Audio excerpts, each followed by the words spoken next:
тука не се работи личност, дали за Васил ќе биде пратеник, тоа ќе биде историски настан за нас македонците, ако на крајот успееме да имаме наш пратеник во Албанското собрание, но и на крај, ако не го постигнеме тоа, ако ние гласаме масовно за НСИ, за Социјалистичко движење за интеграција, ние на вистина ќе можеме да имаме бенефит, како што спомена, во вработување, бенефит во конкретни проекти за развој и на Зрноско, и на сите села во Мала Преспа, и на сите македонци во Албанија. Затоа е ова коалиција и затоа го бараме вашиот глас, да не поддржите, да можеме и ние утре да окренеме вашиот глас. Кога ние утре, јас ќе бидам во Албанското собрание со вашите гласови пратеник, значи тоа е еден плюс за Мала Преспа.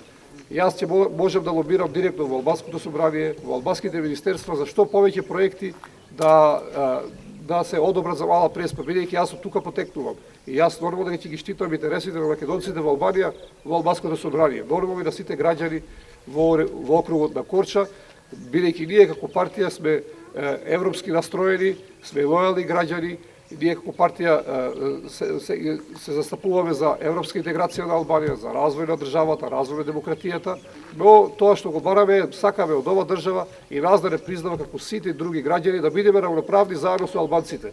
И затоа го барам вашиот глас.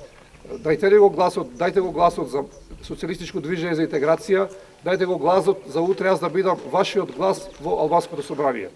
До сегашното искуство во овие 27 години демократија нема покажено до сега дека да се замеше оние шпекулациите што излезе ПД-та со ПС-та да направи влада и која опозиција после.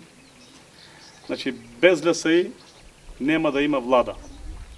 Затоа повикувам сите гласови да собереме на едно место, да гласаме за бројот 1, да гласаме за наш представник во албанскиот парламентарен дом и покрај тоа да видиме од одзгора, од хиерархијата, да оргираме за подобар развој на инфраструктура, на други инвестиции, што ќе дојде и за општината, зашто секаде, ако имаш некој човек горе во власта да лобира, ќе помине некој проект. Ако нема такво лобирање, нема да помине и проект.